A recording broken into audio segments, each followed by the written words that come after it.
Hello there, you're welcome to another tutorial on SC2s. I'm Sir Class and I'm going to be showing you how to make Afrobeat style beats inspired by Naira Marley. Hit the subscribe button if you're new and let's get started. Alright, so we're going to listen to the beats and see how it sounds. We're going to break it all apart, okay? Let's listen.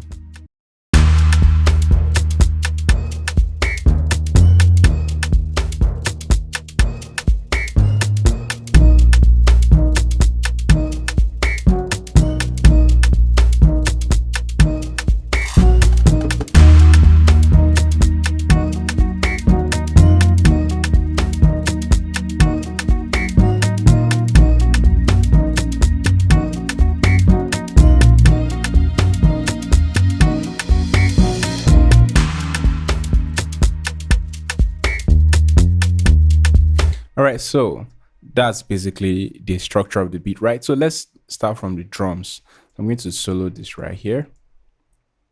And the drum style with very simple pattern. By the way, the tempo of this track is 123 BPM and added swing to the drums. And this is how it sounds when I play the drums. And these are the samples I used. They are mostly amapiano samples, amapiano drum samples.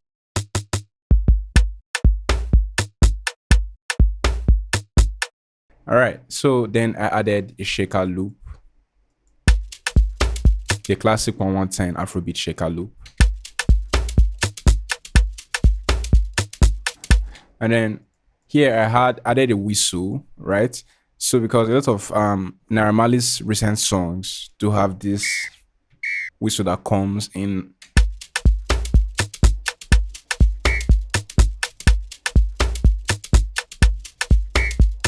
So it's just a simple repetitive pattern, right? And so this beat was actually inspired by Naira Marley's. Actually, it was inspired by two songs made in First Time in America and Soapy by Naira Marley, right? So this melody was derived directly from Soapy. So this is the sound I used to play. I used the good old purity VST that we all know, right? And the preset was Steel Drums presets. And when I open up the notes I play, this is how it sounds.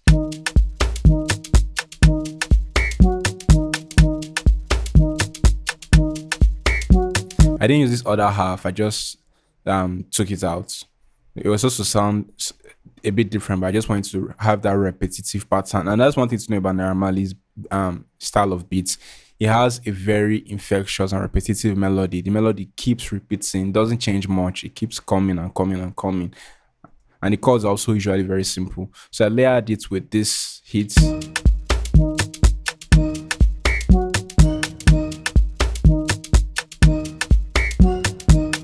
And this was actually played with Korg Treating's Extreme. The preset was under the hits preset. That is if I come to browse section right here and I come to hit and harp. So you can see it was around this orchestra hit right here. That's why I used to play it. And this is how it sounds. All right. So over here again was still another layering, but now it's with a timpani sound. To make it really heavy, because this is a club banger, right? So you want the beats to sound really heavy. So there was a lot of layering going on, and this is how the layers sound. Without it. With it. So you can see there's a lot of layering going on, right? So let me turn up everything back.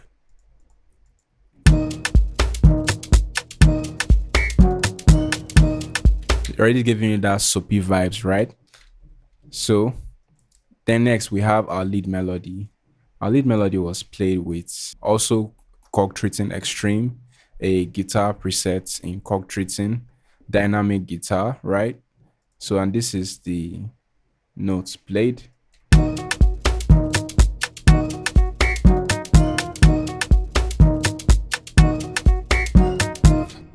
There were no effects running through at the time of making this beat or making this tutorial, no effects running through it.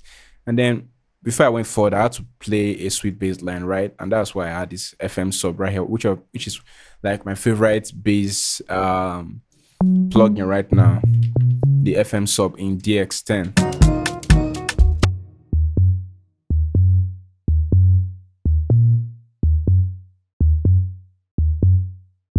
Very simple pattern. This is how it sounds with the beats.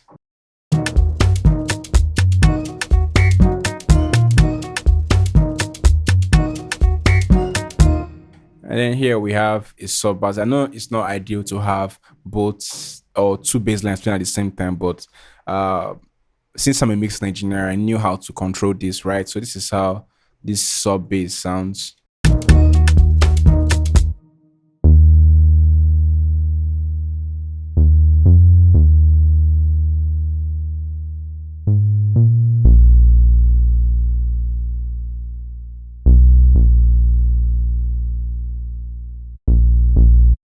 Really simple bass pattern, right? And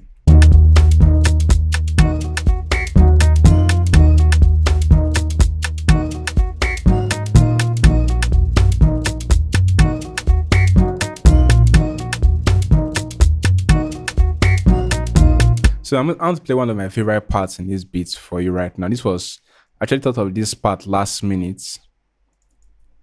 This is a string, right? I felt it would add a little bit of tension to the beat, especially when the beat is about to change or transition into a new section. So I'm going to play it now so you hear it sounds. I played this also with chord treating, violin string presets. So let's look at the presets.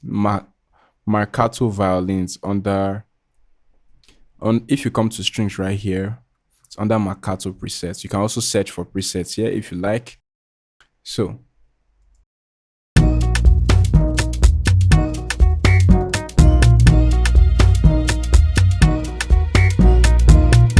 I won't have it extended further in this section of the song that's in the hook.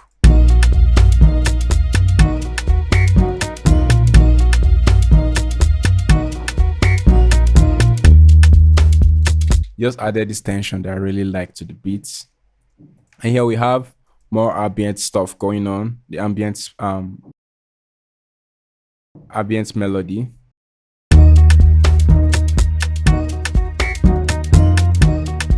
Just a single note repeating with Toxic Biohazard, musical TOTC. I don't know if that's how it's pronounced. It's a size sounds, but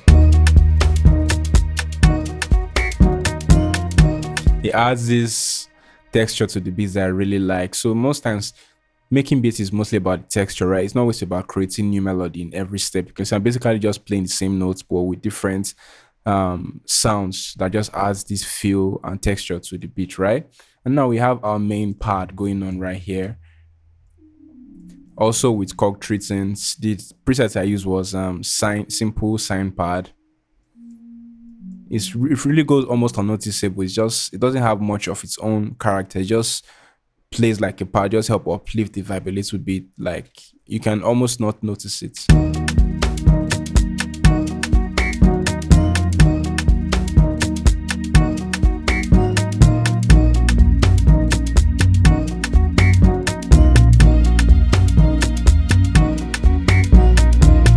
So these were the melodies that I put together to make the beat sound this good, right?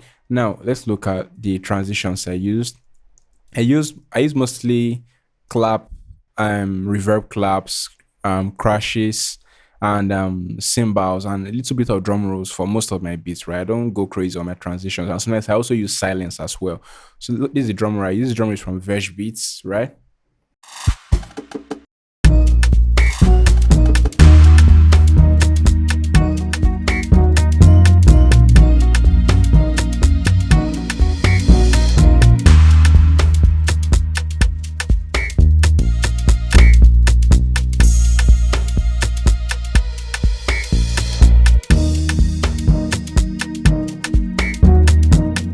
Really simple transitions, really simple transitions. And I try not to overdo them so it doesn't sound too obnoxious in the track, right? And this beat is unmixed, so you don't need to make your transitions as loud as the beats. It just needs to support the changes that are coming in and going out. Okay, that's really what you want your really want your transitions to do. You don't want it to compete with any of your main sounds in your beats. All right, so over here we have our song structure. It's pretty really simple, really simple song structure. We have our intro for 8 bars, right? And we have our pre-hook for another 8 bars. So the pre-hook starts before the main verse, and that's kind of like how Josupi is structured, or Supi by Naira Marley. You can YouTube it up to listen to it. There's a pre-chorus or a pre-hook before the verse, then the pre-hook comes again, right? Then the main hook, which is for um 16 bars, yes, 16 bars, and then just basically repeats again. And then this the second hook is what ends the song. It doesn't have a defined outro. The second hook just ends the song. So that's actually, I don't always need a defined outro for your song.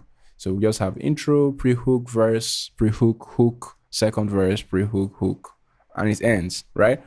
So that's pretty much it for this beat. I really had fun making this beat. It was very interesting sound. I normally don't make this kind of groovy or bouncy sound, but I felt like giving it a try and it felt good. I think you should try to at some point try to make other style of music that you're not comfortable, you're not familiar much with making, and it may teach you something, right? And that's what we're all here for, to learn. I'm so classy. And don't forget to give me a thumbs up so other people that need videos like this can easily find it right here on YouTube so we can all learn, right? And don't forget to hit the subscribe button so you can keep up to date with more helpful tips and tutorials. See you soon. Cheers.